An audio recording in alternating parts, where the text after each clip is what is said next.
우리 하나님 말씀 레위기서 19장 1절부터 10절입니다.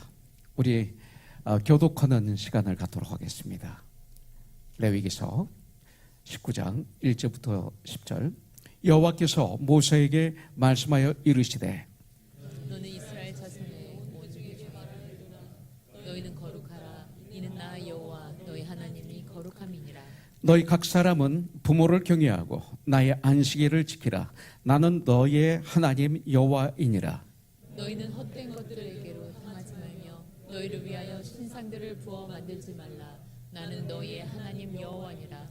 너희는 화목 제물을 여호와께 드릴 때 기쁘게 받으시도록 드리고 그 제물은 드리는 날과 이튿날에 먹고 셋째 날까지 남았거든 불사르라. 셋째 날에 조금이라도 먹으면 가중한 것이 되어 기쁘게 받으심이 되지 못하고 그것을 먹는 자는 여호와의 성물을 더럽힘으로 말미암아 죄를 담당하리니 그가 그의 백성 중에서 끊어지리라. 너희가 너의 땅에서 곡식을 거둘 때에 너는 밭 모퉁이까지 다 거두지 말고 내 떨어진 이삭도 줍지 말며 내 포도원의 열매를 다 따지 말며 내 포도원에 떨어진 열매도 줍지 말고 가난한 사람과 거름인을 위하여 버려두라. 나는 너희의 하나님 여호와이니라. 아멘. 여러분들 지난번에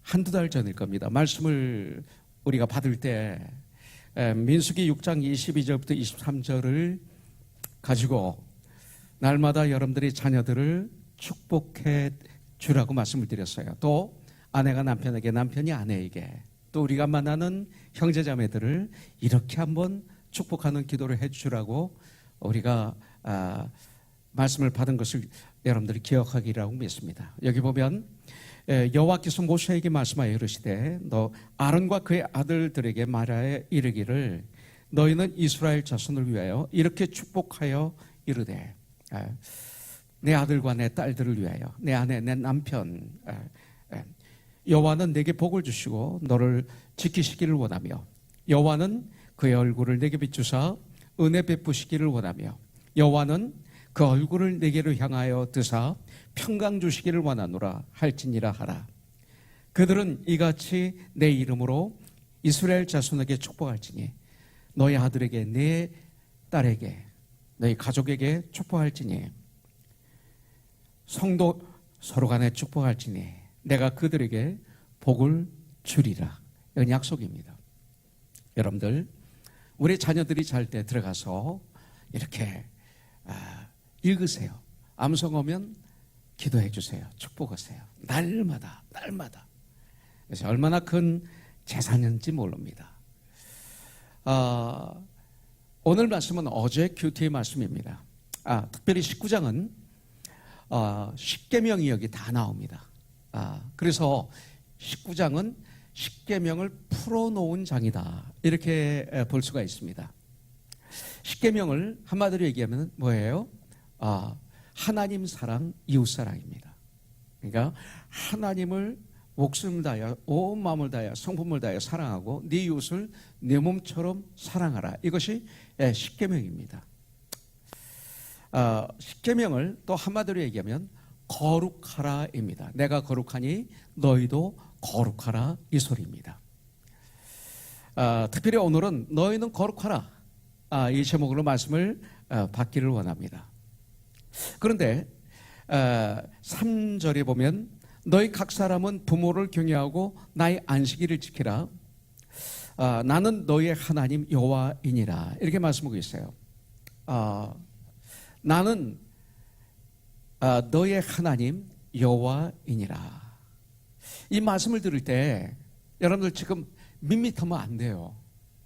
정말 예수님을 나의 구세주를 주인으로 영접하고 정말 예수님을 사랑하면 우리 하나님께서 나는 너희 하나님 여호와니라. 그러면 좀 가슴이 뭉클한다든지 가슴이 두근두근한다든지 가슴이 찡한다든지 이런 일이 좀 있어야 돼요. 마치 유진자매에게 내가 유진자매 주님 안에서 내 정말 사랑해. 주님 안에서.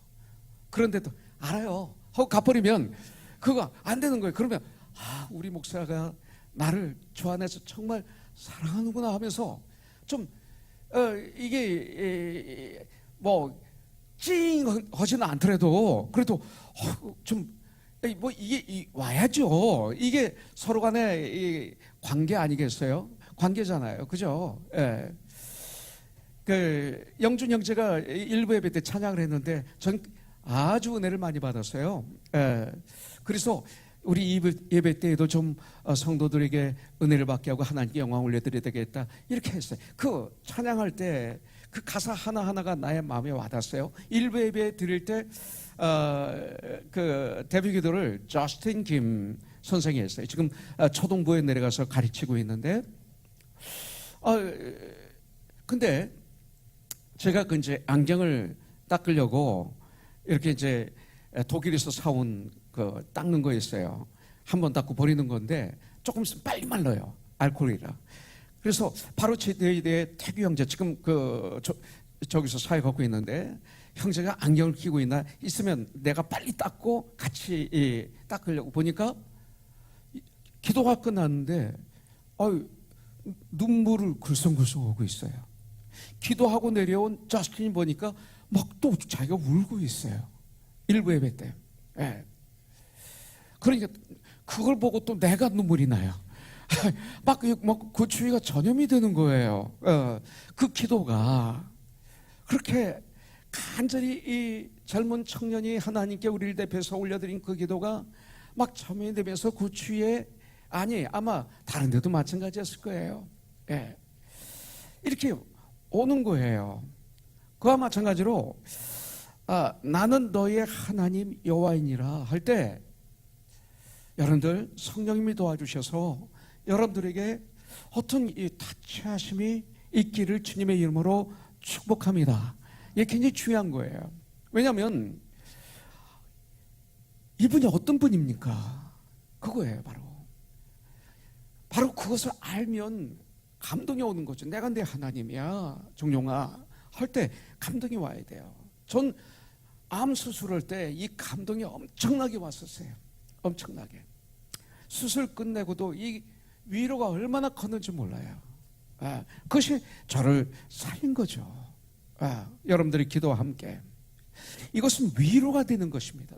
나는 너의 하나님 여호와야. 이것이 위로예요. 이것이 힘입니다. 왜냐하면 내 하나님이라는 거예요. 내 하나님. 나를 택하셨다는 거예요. 그리고 나를 보호하십니다. 그리고 나를 인도해 주시겠다고 하는 거예요. 마치 노예 생활하던 이스라엘 백성들 그 고통의 애굽에서 구원을 내셔서 젖과 꿀이 흐르는 가나안 땅으로 인도해 주셨어요. 그 하나님이시기 때문에 이스라엘 백성들이 여호와 하나님, 나는 너의 하나님 여호와니라 할 때 이스라엘 백성들은 이것을 체험했기 때문에 조상들이 이것을 뜨겁게 체험했기 때문에 그들의 하나님이시기 때문에 그들은 하나님의 전지전능 위대하심 인도하심을 체험했기 때문에 그렇기 때문에 나는 너의 하나님 여호와이니라 이 선언을 들을 때 어떻게 합니까? 그들은 놀라지 않고 아멘 할렐루야 화답하면서 감격할 수 있었던 거예요. 그러면서 오늘 말씀을 보면 매 절마다 나는 너의 하나님 여호와이니라 반복하고 계세요. 이것이 너무나 중요하기 때문에 이런 음성과 함께 하나님께서 우리를 부르고 계시는데 사실 우리의 진실한 삶은 어떤 삶일까요? 때때로 재물이 나의 하나님이고 또 나의 자식이 나의 하나님이고 나 자신이 나의 하나님이고 이런 삶을 살 때가 많이 있었던 것을 고백하지 않을 수가 없어요. 세상 사람은 그렇게 사는 게 당연하죠. 그러나 우리 예수 믿는 하나님의 사람들 그리스도인들의 삶은 바로 나는 하나님 너의 하나님 여호와이니라 이 삶을 사는 거죠. 그러면서 19장에서는 우리한테 주님이 뭐라고 말씀하시냐면 거룩하라 이렇게 말씀하십니다. 그러면서 구체적으로 말씀해 주시는 거죠. 나는 오늘 하루 거룩한 삶 살기를 원합니다. 그런데 거룩한 삶이 어떤 삶인지 우리가 알아야죠. 그렇잖아요. 거룩한 삶이 무엇인가? 이것을 알아야 되죠. 그런데 많은 분들이 그래 내가 거룩하니 너희도 거룩하라 하셨는데 어떤 삶이지 이게? 이런 퀘스천을 가지고 계신 크리스천들이 많은 건 사실이에요. 2절에 보면 너는 이스라엘 자손의 온 회중에게 말하여 이르라. 너희는 거룩하라. 이는 나 여호와 하나님이 거룩함이니라. 거룩하라고 말씀하셨어요. 그렇다면 이 거룩함이란 무엇일까? 이거예요. 거룩함.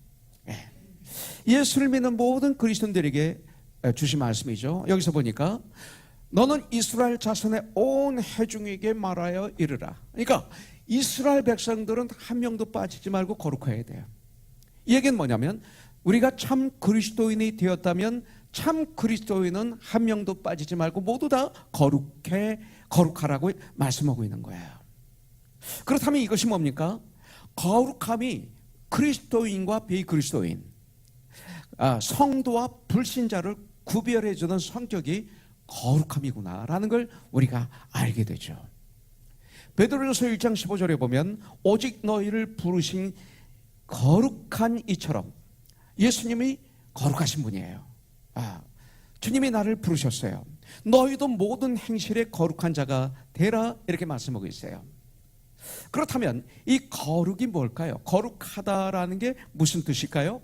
성서적인 원어를 찾아보면 구별하다 이런 뜻입니다. 구별하다, 분리하다 이런 뜻입니다. 죄와 분리, 분리하다라는 뜻을 가지고 있어요. 그렇기 때문에 이것은 관계를 말씀하고 있습니다. 거룩을 어떤 상태에서 이해하려 하면 잘못하면 위선에 빠집니다.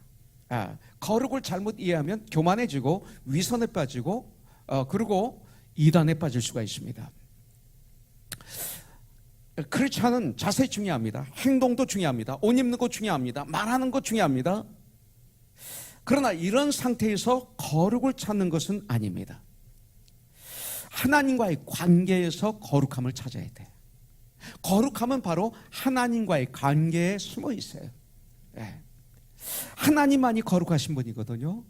하나님의 이름만이 거룩하신 거든요. 그래서 시편에서 보면 하나님의 이름을 찬양하고 있어요.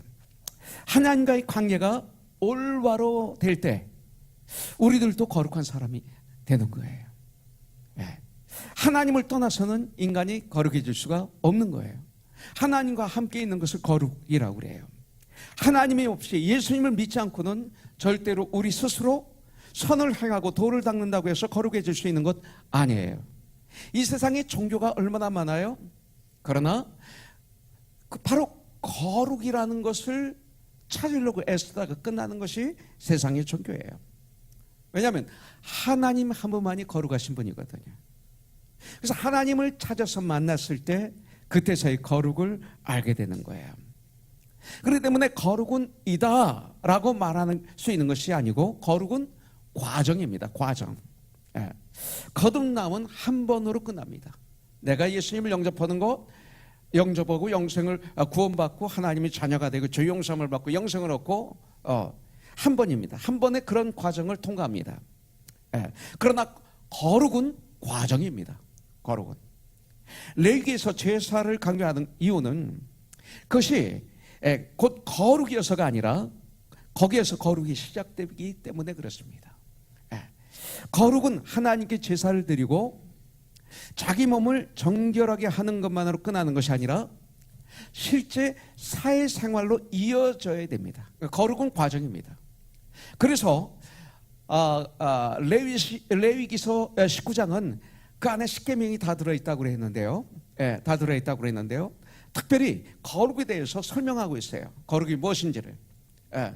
1절부터 8절은 하나님과의 관계에서 거룩함이 뭔지를 가르쳐주고 있어요. 9절부터 18절까지는 사람과의 관계에서 거룩한 삶이 무엇인지를 알려주고 있어요. 그 다음에 19절부터 37절은 사회생활에서의 거룩한 삶이 어떤 삶인지 우리에게 가르쳐주고 있어요. 성경은, 우리 주님은 너희는 세상의 빛이다, 소금이다 말씀하고 계세요. 나의 모든 삶 가운데 예수님이 드러나는 거예요. 예수님이 드러나는 삶, 이것을 거룩한 삶이라고 그래요. 내가 살아가는데 내가 강렬하게 내 성격이 더 드러나는 것이 아니라 나를 통해서 예수님이 점점 더 드러나는 삶을 살아가는 분들, 거룩한 삶이라고 그래요. 이것을. 그렇기 때문에 베드로가 얼마나 강한 사람이었어요? 요한이 얼마나 강한 사람이었어요? 자기 주장이 얼마나 강했어요? 그런데 그들이 점점 그들을 통해서 예수님이 드러났죠. 이걸 거룩한 삶이라고 그래요. 우리가 거룩하게 살면 거룩하게 산 대가로 하나님께서 어떤 보상을 주시는 것이 아니라 거룩 그 자체가 보상이에요. 그 거룩 그 자체가 바로 목표예요. 하나님이 우리에게 죄 용서함을 허락하시고 그리고 하나님의 자녀가 되게 해주시고 영생을 주시고 이 자체가 축복이에요. 더 이상 가는 축복이 없어요. 하나님께서 거룩하게 살기를 명령하신 대상은 이스라엘 백성들이에요. 다른 민족이 아니에요. 이스라엘 백성이 아닌 사람들에게는 하나님께서 거룩을 말씀하지 않으셨어요. 주님의 백성들에게만 의와 진리와 경건을 말씀하고 계세요. 이제 예수님을 나의 주로 나의 구원자로 모신 우리 참 그리스도인들, 하나님의 백성들, 성도들, 또 예수님을 주인으로 고백하고 그렇게 믿고 그렇게 사는 사람들에게 이 모든 것을 지금 말씀하고 계시는 거예요. 하나님의 백성답게 살기 싫으면 어떻게 돼요? 어떻게 하면 돼요? 예수 안 믿으면 돼요. 하지만 예수를 믿는다면 이제 하나님의 백성답게 우리는 살아야 돼요. 그렇지 않으면 힘들어요. 그렇다면 어떻게 거룩한 삶을 살아야 하는가? 어떻게 사는 것이 거룩한 삶일까? 성경은 뭐라고 말씀하는가? 시편 73편 28절에 보면 이렇게 말씀하고 있어요. 하나님께 가까이 함이 내게 복이라. 내가 주 여호와를 나의 피난처로 삼아 주의 모든 행적을 전파하리이다 그랬어요. 하나님을 가까이 하는 삶이 거룩한 삶이에요. 하나님께 가까이 함이 내게 복이라고 시편 기자는 고백하고 있어요. 이 말은 뭐냐면 하나님과 가까이 함이 곧 거룩한 삶, 곧 행복한 삶이라고 말씀하고 있는 거예요. 모든 인생은요, 이 세상 모든 사람들은 모두 행복을 찾아서 찾고 있어요. 그래서 돈을 버는 거예요. 권력을 갖는 거예요. 인기를 얻는 거예요. 그리고 스포츠를 즐기는 거예요. 그 뭐를 즐기는 거예요? 왜? 그래. 거기서 행복을 찾기 위해서. 그래서 저는 이렇게 보면 세상 모든 사람들이 그 엉뚱한 곳에서 행복을 찾기 위해서 헐떡이며 돌아다니다가 아침 안개처럼 사라지는 인간들이 다 이 세상 사람들이구나. 이렇게 한번 사람들을 한번 결론을 내려볼 수가 있어요. 진정한 행복은 뭡니까? 그러면 진정한 축복은 뭡니까? 하나님과 관계를 맺고 가까이 하는 삶이에요. 가까이 하는 삶. 이것이에요. 그래서 시편 1편에서 보면 복 있는 사람은 하나님 말씀을 즐거워하여 그 말씀을 낮과 밤으로 묵상하는 자다. 이 말씀의 결과는 뭐예요? 하나님을 가까이 하는 삶을 살아가는 자가 복 있는 사람이다. 하나님 말씀을 즐거워하고 그 말씀을 낮과 밤으로 묵상하는 자가 바로 거룩한 삶을 사는 사람이다. 이렇게 말씀하고 있는 거예요. 정말 내가 오늘 하루를 살아가는데 하나님 말씀을 가까이 했는가? 정말 기도에 목말랐는가? 그렇다면 오늘 하루를 사는데 드라마가 가장 가까웠는가? 하루 종일. 그러면 여러분들 생각과 말과 결정이 어디서 나오겠어요? 하루 종일 여러분들이 드라마를 보시면 여러분들이 결정하는 거 옳다 그르다 그건 아니야 맞아 넌 이렇게 해 하는 모든 것의 그 출처가 뭘까요? 드라마예요. 드라마를 가까이 한 거예요.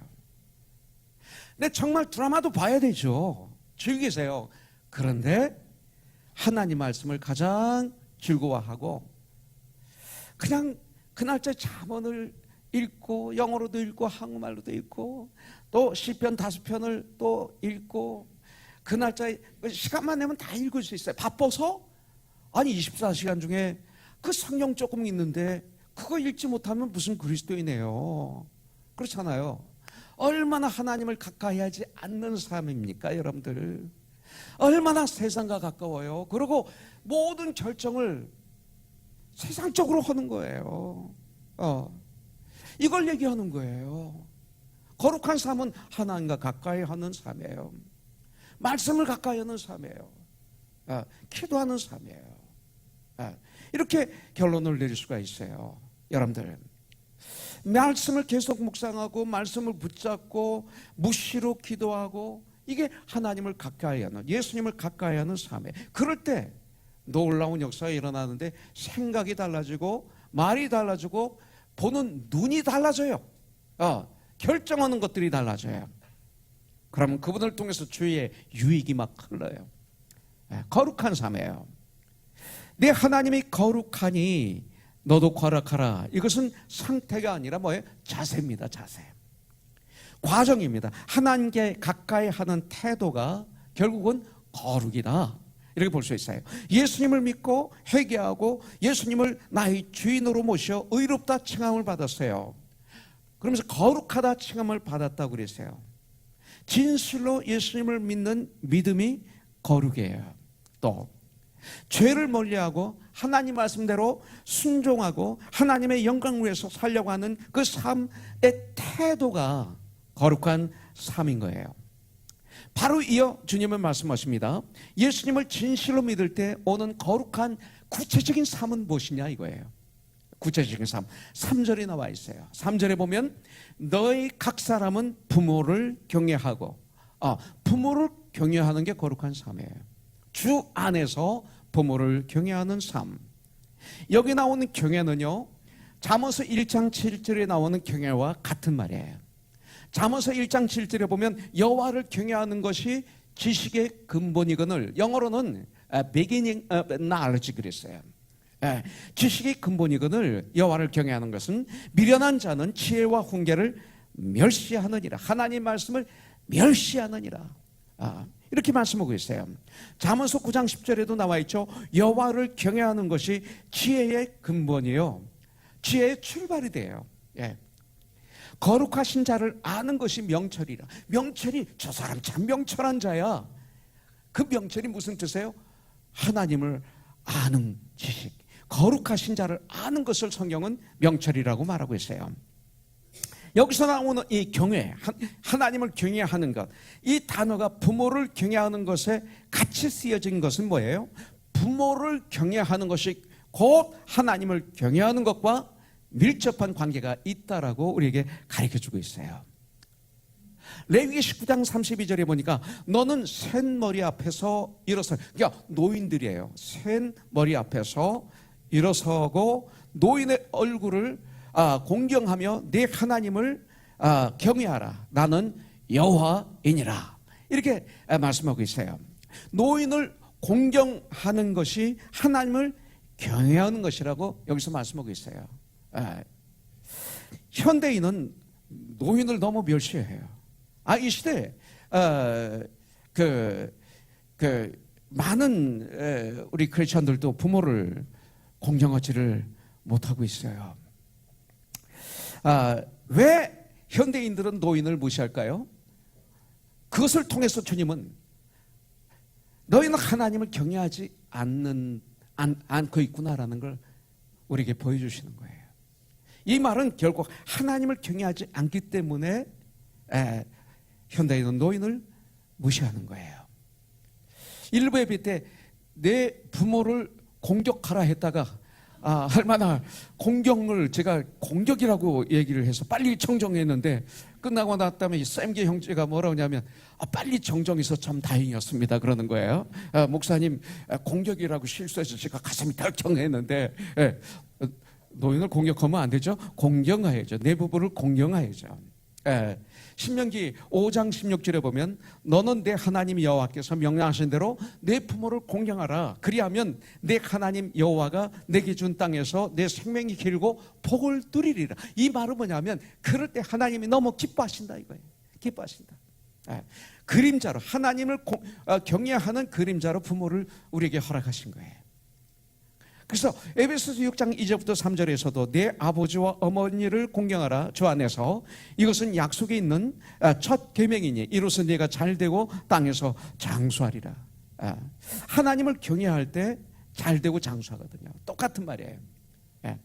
너희는 먼저 그 나라와 그 의를 구하라. 그리하면 이 모든 것을 너에게 더 하시리라. 똑같은 말씀이에요. 그래서 성경에서 효자들이 많이 나와요. 아브라함은 믿음의 아버지라고 그랬죠. 믿음의 조상이라고 그랬죠. 근데 그 아브라함과 이삭을 볼 수가 있어요. 효자들이 많이 나오는데 특별히 창세기 22장에 보면 하나님의 마지막 아브라함에게 주신 시험이 있어요.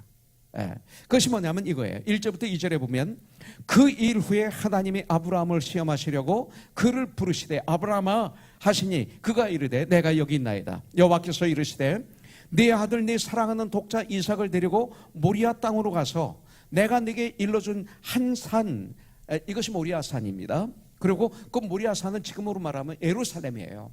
그 예루살렘 안에서도 모리아 산은 어디냐면 황금성 그 이슬람 그 성전이 있는데 그 자리를 얘기하는 거예요. 거기서 그를 번제로 드리라 이렇게 명령하셨어요. 대단한 명령이에요. 100살에 낳은 정말 자기 생명보다 귀한 아들이 아브라함에게는 이삭이에요. 근데 그를 모리아 산에서 번제로 잡아서 드리라는 거예요.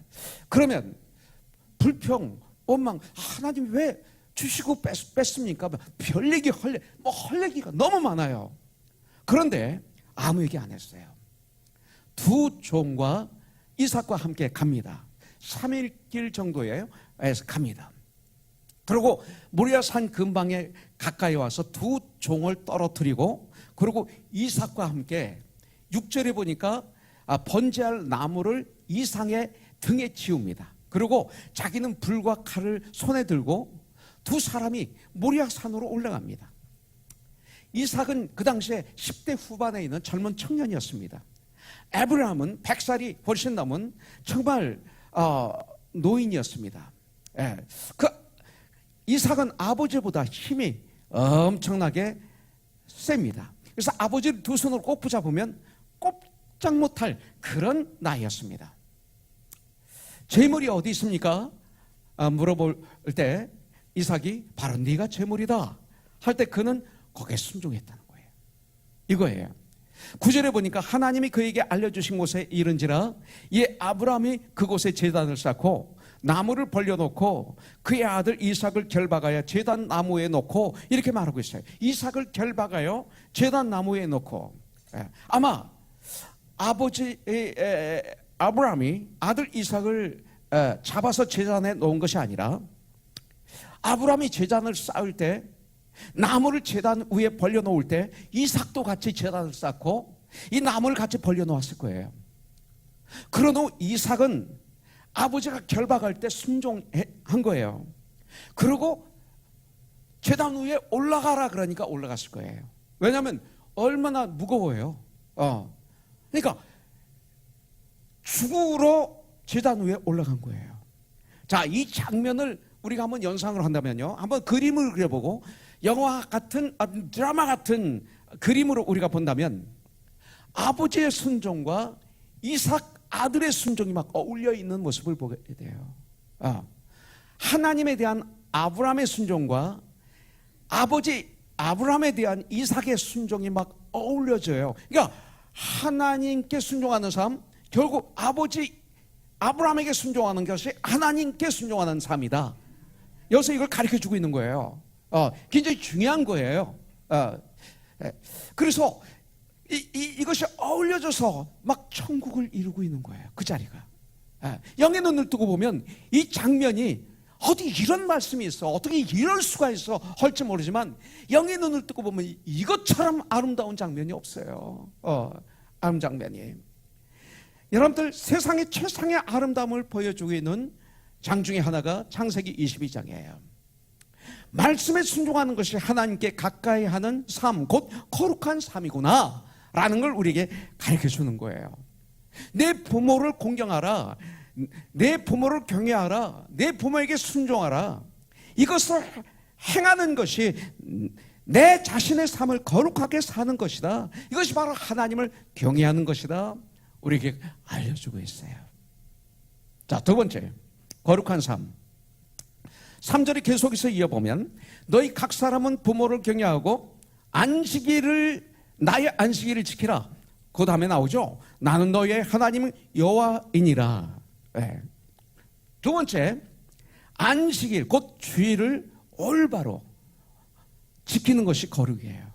거룩하게 지키라 이 뜻이, 올바로 안식일답게 지키면 그게 거룩이에요.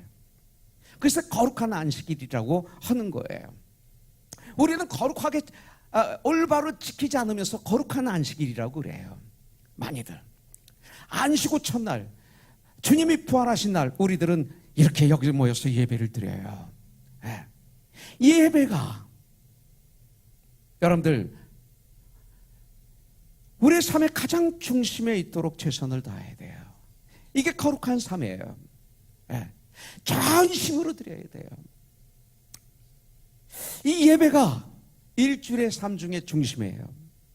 이 예배가 한 주일의 출발이 되고, 예배가 한 주일의 중심이 되어야 되고, 이 예배가 한 주의 마무리가 되는 삶을 살아야 돼요. 이게 거룩한 삶이에요.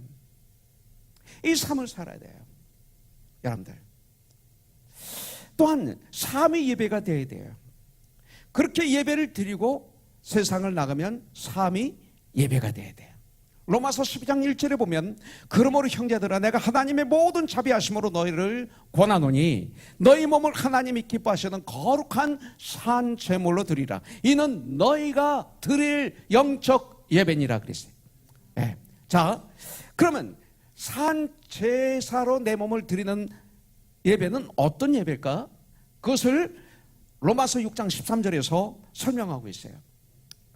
또한 너희 지체를 불의의 무기로 죄에게 내주지 말고 오직 너희 자신을 죽은 자 가운데서 다시 살아난 자 같이 하나님께 드리며 너희 지체를 의의 무기로 하나님께 드리라. 이렇게 말하고 있어요. 우리는 죄에서 승리할 수 있다는 것을 믿어야 돼요. 우리가 죄에서 승리할 수 있어요. 예수의 이름으로, 예수님의 도우심으로. 이것이 크리스천이에요. 우리가 죄 지을 유혹을 느낄 때마다, 여러분들 죄의 유혹을 느낄 때마다 우리가 죄를 이길 수 있는 유일한 방법은 나 자신을 죽은 자로 여기는 연습을 하는 거예요. 나 자신은 죽은 거예요. 예수님이 십자가에 죽으실 때 나도 믿음으로 동일하게 나의 모든 죄는 십자가에서 장사 지낸 바 된 것입니다. 여러분들 죽은 자는 더 이상 죄에 반응하지 않습니다. 시체가 미워할 수 있습니까? 시체가 시기할 수 있습니까? 시체가 화낼 수 있습니까? 시체가 질투할 수 있습니까? 안 해요. 그래서 죄 지을 일이 생기면 나는 죽었다 하고 죽은 나를 그려봐야 돼요. 이것을 한마디로 얘기하면 사도 바울은 But I Christ 이렇게 얘기했어요. But I in Christ. 네. 바로 이것이 바로 내년에 우리가 캄보디아 갔을 때 같이 선교를 할 선교단체의 이름이에요. 우리 한동대 출신으로서 그곳에서 선교하고 있는 젊은이들, 그들의 단체 이름이 Not I but Christ.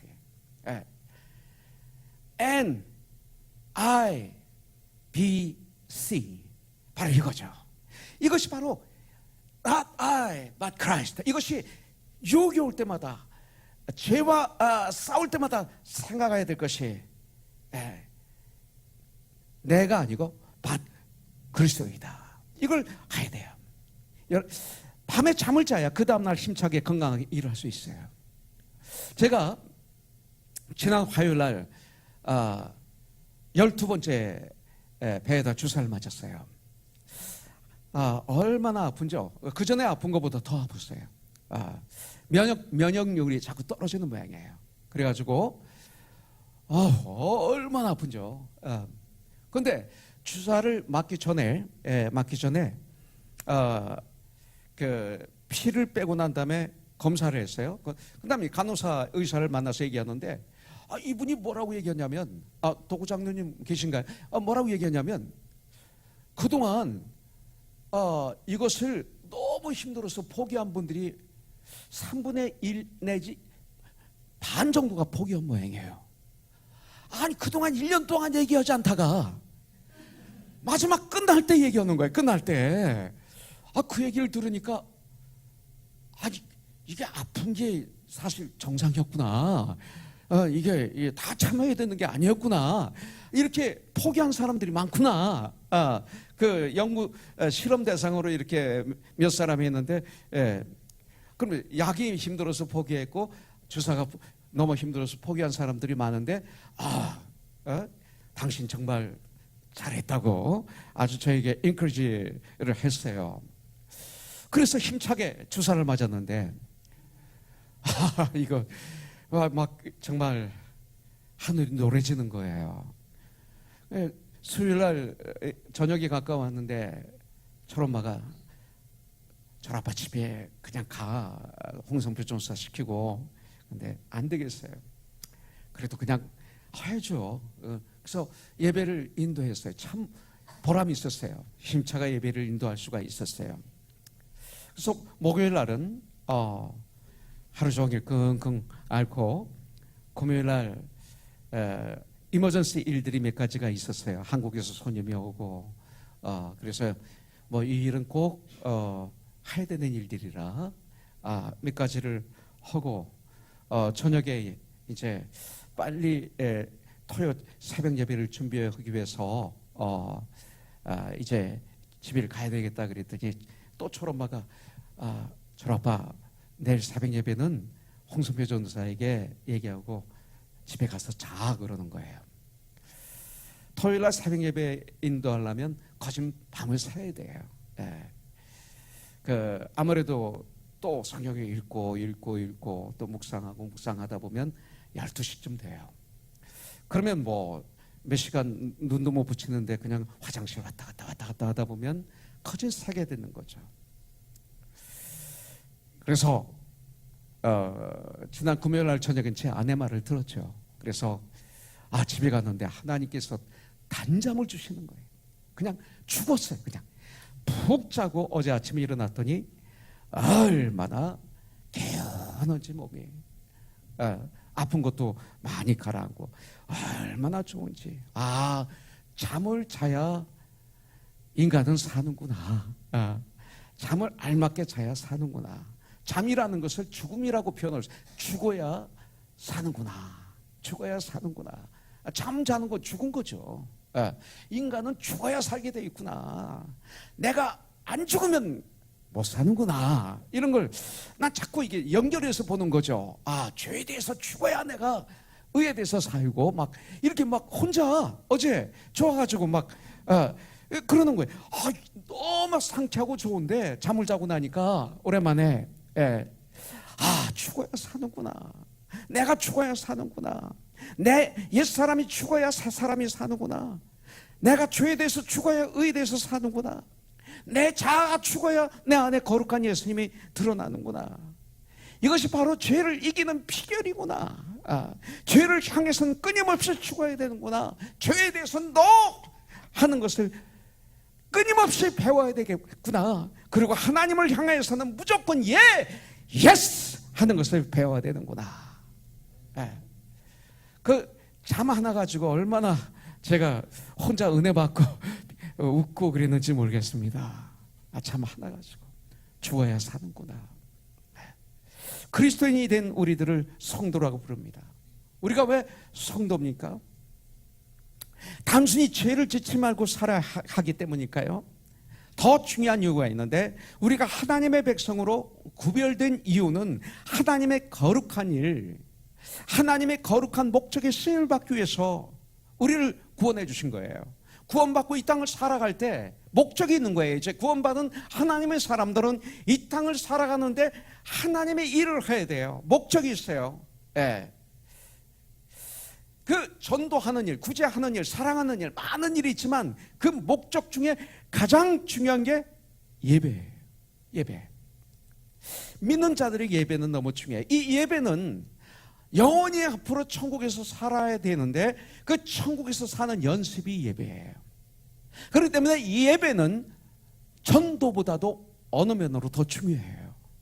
예배 드리지 않는 전도, 예배 드리지 않는 구제는 나는 불행해지고 다른 사람을 축복하는 거나 마찬가지예요. 내가 축복받고 다른 사람도 축복받게 해야 돼요. 그러나 이 예배는 예배 시간 1시간 반만 드려지는 예배만 진정한 예배가 아니라 동시에 나의 삶이 또 예배가 돼야 돼. 그러므로 예배는 축도와 함께 끝나는 것이 아니에요. 축도는 예배 한 주간의 출발이에요. 성경은 몸으로 하나님이 기뻐하시는 산제사를 드리라고 명령하고 있어요. 그것이 참된 영적인 예배인 거예요. 전도하고 가르치는 일, 몸으로 봉사하는 일, 여기에 자신을 한번 드려보세요. 여러분들, 나의 삶의 현장에서 쓰임받는 기쁨 여러분들 아세요? 그 보람 아세요? 네. 일부 예배 때 저스틴이 그 페루 단기 선교를 다녀왔어요. 지금 직장에 나가요. 네. 근데 직장을 휴가를 내고 갔다 왔어요. 근데 페루 아까 물어봤어요. 페루 단기 선교 어땠어? 그랬더니 갑자기 확 웃으면서 좋았어요. 김연옥 장로에게도 물어봤어요. 너무 좋았어요. 얼굴이 달라요. 이용복 장로에게 물어봤어요. 너무 좋았어요. 네. 저 1부 예배 섬기고 지금 2부 예배에 카메라 섬기는 우리 선영자매가 오지 못해서 또 안병규 형제가 지금 이러기 때문에 우리 조성준 형제 지금 뒤에서 섬겨주고 있어요. 그 딸 예지가 작년에 단기 선교를 다녀왔어요. 가기 전엔 뭐 안 간다 간다 그러면서 아빠하고 싸우고 뭐 좀 그랬죠. 조금 그랬죠. 네. 그런데 지난 주일날 캄보디아, 베트남 단기 선교를 가기를 원하는 사람은 학생과 부모가 함께 참여해 주세요. 그래서 참여했는데 앞에 나와서 얘기하는데 막 예지가 이러는 거예요. 이건 나는 어디서 봤느냐면 TV에서 봤어요. 골프 선수들이 이 골프 공을 쳤을 때 이게 그 구멍에 퍽 들어갔을 때 홀 인원 했을 때 하는 거 봤어요. 너무 좋으니까. 그렇지 않으면 뭐 2번에 들어가나요? 3번에 들어가면 됩니까? 집사님? 1, 2, 3번에 들어가면 잘하는 건가요? 2번에 들어가면 2번에 들어가는 걸 뭐라고 그러죠? 예? 골퍼들 얘기 좀 해주세요. 예. 2번에 들어가는 걸 뭐라고 그래요? 정확경제? 예? 버디. 버디. 잘하시네. 그 다음에 1번에 들어가는 걸 홀인원. 그 다음에 3번에 들어가는 거? 예? 하여튼 그런 거 있어요. 하여튼 그런 거 있는데 그런 거 할 때마다 최경정제 따라가다 보니까 배웠어요. 최경정제 여기 오시면 가야 되잖아요. 전 그때가 고민이야. 고문. 예. 골프를 모르니까 그 따라다니는데 얼마나 힘든지 하루 종일. 그리고 들어가는데 복잡해 너무나. 그래서 저에겐 아주 힘들어요. 사랑하니까 가는데. 예. 그러다가 골프가 이런 거구나 알게 된 게 하루는 최경정제 시험에 그 시합에 유소연 자매하고 같이 유소연 자매가 저를 데리고 갔어요. 그러면서 유소연 자매가 처음부터 끝까지 나를 데리고 다니면서 그걸 설명해 주는 거예요. 전체를. 그런데 그래 그러다 보니까 요새 제가 골프를 칠 마음이 좀 생겼어요. 그거 재밌는 것 같아 보니까. 그럼 나이도 됐고 이제는 어쨌든 간에 아직은 제가 골프를 몰라요. 그러나 가보니까 뭐 할 때마다 골퍼들이 그런데 예지는 단기 선교를 그렇게 하더라고요. 아직 가지도 않았는데 아직 신청하기 직전인데도 이러면서 너무 행복해하는 거예요. 그러면서 행복하게 아빠의 손을 잡고 집으로 돌아가는 예수의 모습을 제가 봤어요. 행복이 어디 있을까? 행복이, 여러분들, 이게 행복이 아닐까? 봉사는 행복, 자신을 드리는 행복이 아닐까? 그렇게 시간을 드리고 물질을 드리고 몸을 드리고 정말 희생을 드렸는데 그렇게 행복해하는 그들의 모습을 봅니다. 행복은 여기에 있어요. 그런 삶의 현장, 쓰임받는 기쁨을 우리가 찾아야 돼요. 이 기쁨을 오늘 회복하기를 주님의 이름으로 축복합니다. 참 기쁨. 그때 비로소 우리는 우리를 거룩하게 하시는 거룩하신 여호와 하나님을 온 몸으로 온 삶으로 만나게 될 것입니다. 우리들의 입술과 혀가 하나님을 찬양하는 일, 이웃을 세우는 일에 아름답게 사용되기를 원합니다. 나의 입술이, 나의 혀가 하나님을 찬양하는 일에 사용하세요. 이웃을 세워주는 일에 사용하세요. 격려하시고 힘을 주시고 위로하시고 칭찬하시고 이런 일로 아름답게 사용하세요. 이웃을 낙심시키고 중상모략하고 시기하는 일에 내 입술이 쓰임받지 않도록 여러분들 전쟁하세요. 이웃을, 이게 거룩한 삶이에요. 이웃을 낙심시키고 중상하고 시기하는 그런 삶은 정말 불행한 삶이에요. 항상 말하기 전에 먼저 주님이라면 이때 어떻게 말씀하셨을까? 한번 잠깐 생각해 보세요. 성경에는 뭐라고 말씀하시는가? 잠깐 생각해 보세요. 그렇기 때문에 항상 말하실 때 죽시 말하지 마시고 3초 늦게 대답하는 습관을 우리 같이 훈련해요. 그 3초 동안에 주님이라면 어떻게 말씀하셨을까? 성경에 뭐라고 말씀하실까? 이건 1초도 안 걸려요. 그러면서 말하는 훈련으로 우리가 한번 해보세요. 놀라운 역사가 일어날 거예요. 이게 거룩한 삶이에요. 나의 손과 발이 이웃을 섬기고 복음을 전하는 일로 쓰여지기를 원해요. 우리의 머리와 우리의 생각, 입술과 혀, 손과 발, 그 모든 지체를 하나님께 한번 드려보세요. 그러면요, 내가 살고 가정이 살고 내 주위가 살아요.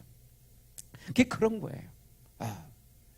우리가 26년 되었지만 우리 교회는 아직 가정생활 세미나를 해본 적이 없어요. 지금 어려움을 겪고 있는 가정이 하나가 있지만 이혼한 가정이 없어요. 참 희한해요. 저희 교회가 없어요. 나가서 이혼하신 분들이 있어요. 이혼하기 위해서 나가신 분들이 한두 가정에 있어요. 오히려 이혼했다가 합친 가정이 있어요. 우리 교회에서. 이게 뭐예요? 거룩한 삶이에요. 이게 축복이에요. 아니 어떻게 교회에서 이런 일이 있을 수 있을까요? 요새는 이혼이 뭐 대반사인데 어떤 교회는 50%인데 거룩한 삶이에요. 이것이 승리하는 삶이에요. 이것이 거룩한 삶이에요. 이것이 산제사의 삶이에요. 무엇보다도 예배를 놓치지 마세요. 예배가 가장 중요해요. 근데 이 시대 예배가 우리의 입맛에 맞게끔 자꾸 만들어요. 제가 자주 하는 얘기지만 이 시대 많은 교회들이 하나님이 기뻐하시는 예배를 우리가 계속 맞추어 드려서 드리는 게 아니라 점점 내 감정을 흡족하게 하는 예배, 하나님이 아니라 내가 싫으면 자꾸 예배를 바꿔요. 나에게 맞게끔 예배를 바꿔요. 그래서 시간도 내가 원하는 시간, 하나님이 원하는 시간이 아니에요. 찬송도, 기도도, 말씀도 우리가 원하는 시간. 여러분들 이거예요. 참 이상하죠. 드라마는 1시간, 2시간, 3시간 봐도 계속 또 보고 싶잖아요. 솔직히. 왜 우리는 말씀이 그렇지 않을까요? 언제부터 말씀이 25분으로 이 시대 모든 많은 교회들이 왜 25분으로 바뀌어졌을까요? 몇십 년 만에. 어떻게 이렇게 됐을까요? 이게 누구의 장난일까요? 왜 여기에 많은 교회들은, 아니 거기의 교회는 이것이 옳다라고 그냥 가고 있을까요? 예배가 가장 중요한데 왜 말씀이 깨졌을까요? 이미 깨진 거예요. 그 부르짖는 기도가 많이 사라지고 말았어요. 예배가 하나님이 기뻐하시는 예배 가지고 고민을 해야 돼. 우리는 어떻게 드리는 예배가 주님이 기뻐하실까 가지고 성경을 가지고 상고하고 고민하고, 그러면서 계속 하나님이 기뻐하시는 예배를 드리기 위해서 전쟁하는 삶, 이것을 거룩한 삶이라고 성경은 우리에게 가르쳐주고 있어요. 자, 하나를 더 보겠습니다. 4절, 너희는 헛된 것들에게로 향하지 말며 너희를 위하여 신상들을 부어 만들지 말라. 나는 너희의 하나님 여호와이니라 그랬어요. 헛된 것들에게로 향하면 안 돼요. 헛된 것들로. 그럼 이게 무엇입니까? 가치 없는 것, 무가치한 것을 의미해요. 무가치한 것에게 향하지 말자. 가치 없는 것에 그 세계로 향하지 말자, 이거예요. 그러면 가치 없는 것이 뭡니까? 우상이죠. 우상은 헛된 것들이에요. 여러분들, 사람들은 왜 우상을 숭배하죠? 두려움 때문에 그래요. 그 다음에 내 뜻을 이루고 싶어서 해요. 그래서 신을 자신들이 만들어요. 만들어서 그 만든 신에게 비는 거죠. 이게 우상이에요. 네. 한마디로 결론을 내면 신은 그런 거예요. 로마 박물관에 가면, 그 바티칸의 미술관에 가면 몇 천년 전 사람들의 얼굴을, 또 권력을, 인기를 자랑하기 위해서 청동으로 돌로 조각했던 것들을 전시하고 있어요. 얼굴을. 그런데 여러분들 99% 그의 얼굴에서는 코가 떨어져 나갔어요. 코가 없어요. 코가 깨졌어요. 귀가 떨어져 나갔어요. 어떤 조각은 얼굴은 온전한데 목을 잘라가지고 전시하고 있어요.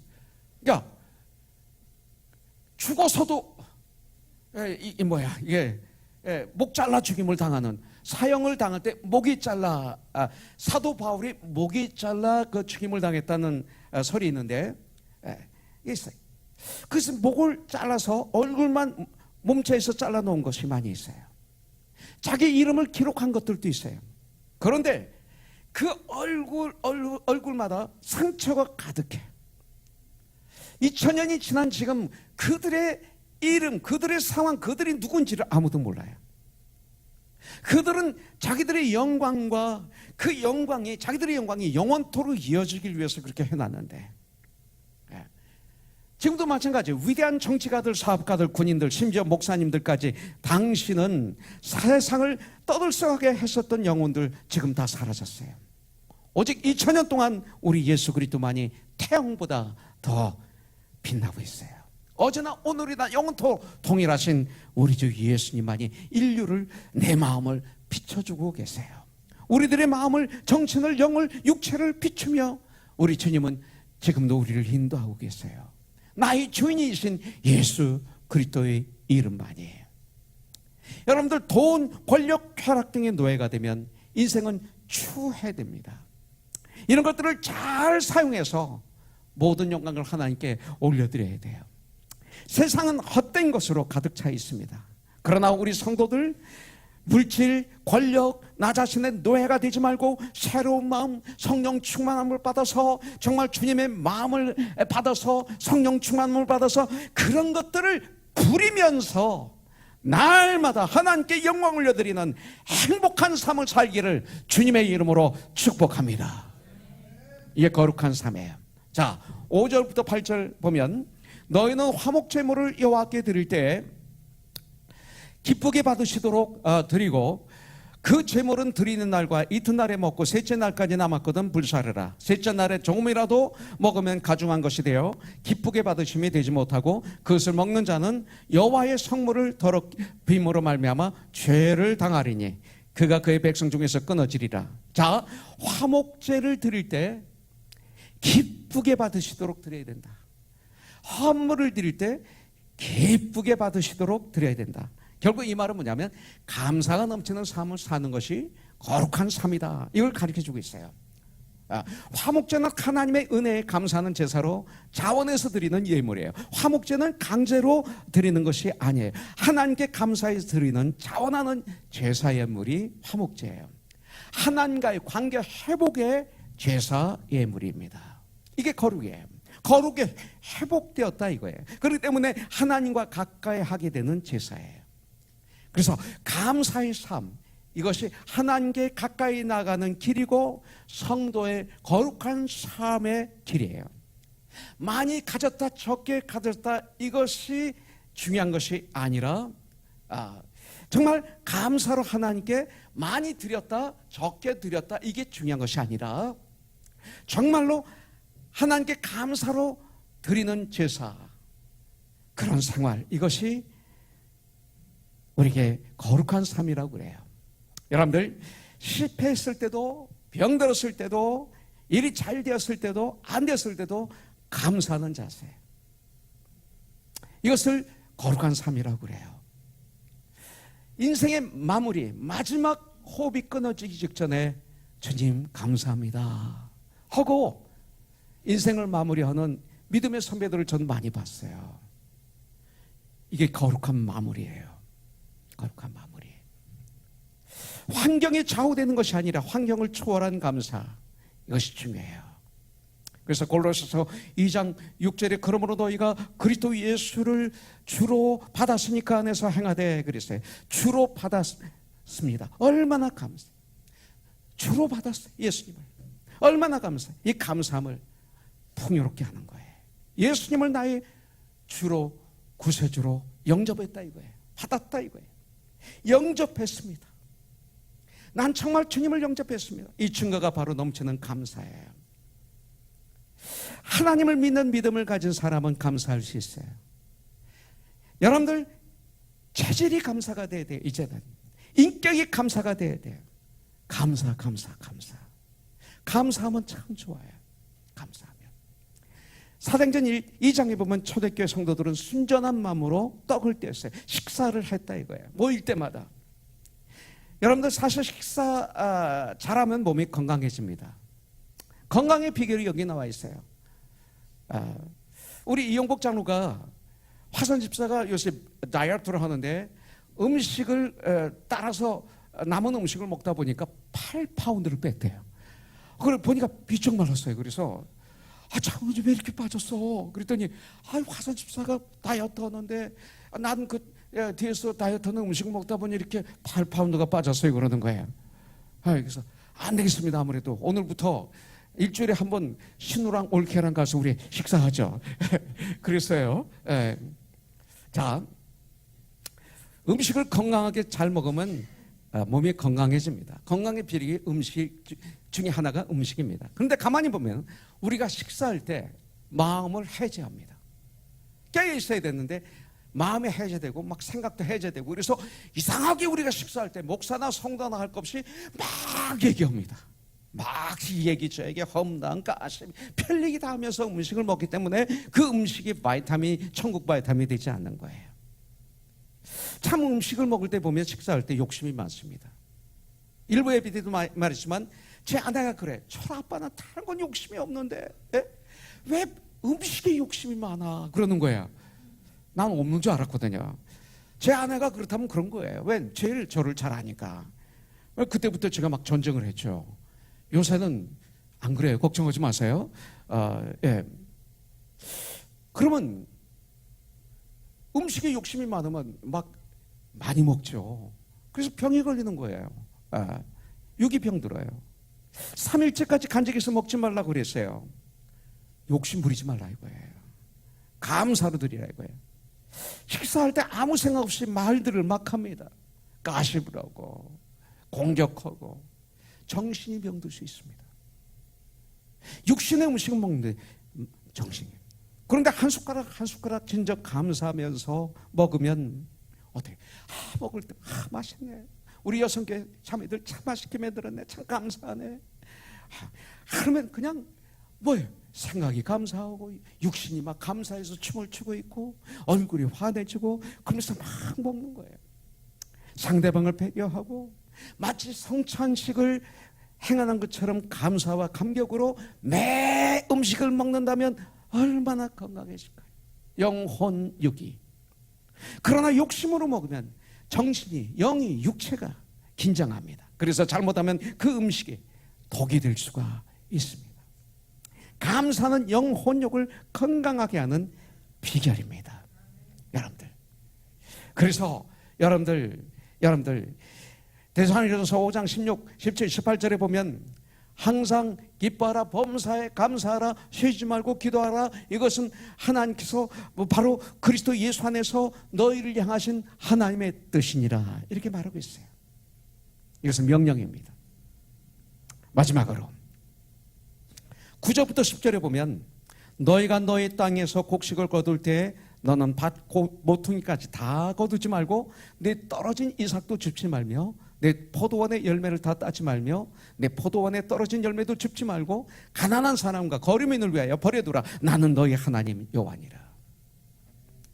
이웃을 돕는, 가난한 자를 돕는 삶을 사는 것, 거룩한 삶이라고 우리에게 말씀하고 있어요. 김영길 총장이 외쳤던 배워서 남주자, 이것이 바로 그 삶 아니겠어요? 주님의 이름으로 기쁘게 감사하는 마음으로 가난한 자를 돕는 일들은, 구제하는 일들은 거룩한 일이다 우리에게 가르쳐주고 있어요. 그렇게 많은 거를 구제하라고 말씀하지 않습니다. 밭 모퉁이 조금 있는 곡식, 그거 곡식을 거두다가 실수해서 떨어뜨린 이삭들, 그거예요. 포도원의 열매를 다 따지 말고 조금 남겨놓으라는 거예요. 조금, 낭만큼. 포도를 따다가 실수해서 떨어진 알들, 그 정도. 이건 누구나 다 구제할 수 있어요. 누구나 다 도울 수 있어요. 추수하여 돈을 벌어 이만큼은 이 가난한 자들을 도우라고 말씀합니다. 이것을 성경은 거룩한 일이라고 말하고 있습니다. 이것을 배워서 남주자라고, 세상을 변화시키자. 그러면 승리. 이럴 때 세상은 변화되는 거예요. 내가 정말 예수님을 영접하면 즉시 변화되는 게 있어요. 그러면 세상을 보는 관점이 달라져요. 여러분들, 참된 행복은 어디 있습니까? 행복은 소유에 있는 것이 아니라 헌신에 있어요. 자기 존재의식보다 타인을 위한 존재의식이 소중한 거예요. 이것이 예수님이세요. 우리를 구원하기 위해서 이 땅에 오신 예수님, 우리를 위해서 죽어주신 예수님, 이것이 행복이에요. 이런 믿음을 가질 때 우리는 감사와 기쁨이 넘치는 삶을 살 수가 있어요. 이것을 김영길 장로는 배워서 남주자라고 은역한 거예요. 이것이 능력이에요. 이것이 사랑이에요. 이것이 승리예요. 우리는 이 세상을 변화시키는 하나님의 종들이에요. 이것이 바로 한 영혼 한 영혼이에요. 주님의 이름으로 승리하기를 축복합니다. 이 시간 멜로디 있는 기도를 하나님께 한번 드리도록 하겠습니다. 주님의 뜻을 이루소서. 고요한 중에 기다리니 진흙과 같은 날 빚으사 주님의 형상 만드소서. 주님의 뜻을 이루소서. 고요한 중에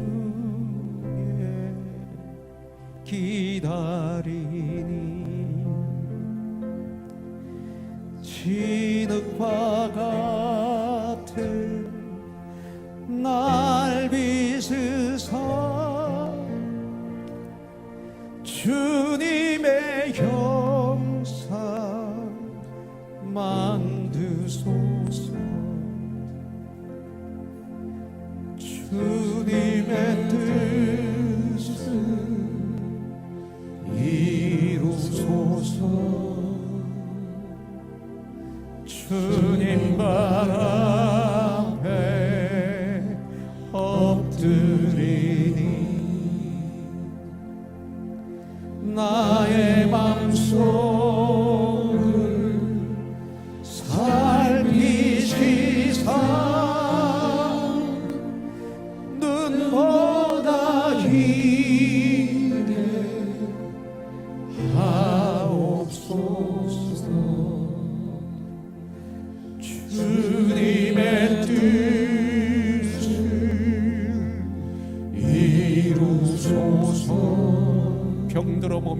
피곤할 때 병들어 몸이 권능의 손을 피곤할 때 내게 펴서 권능의 손을 내게 펴사 새롭게 하여 주옵소서. 새롭게 하여 마지막으로 주님의 뜻을 이루소서.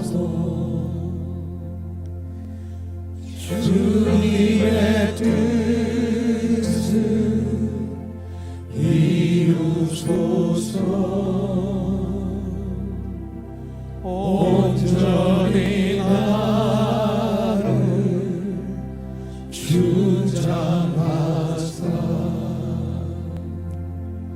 주님과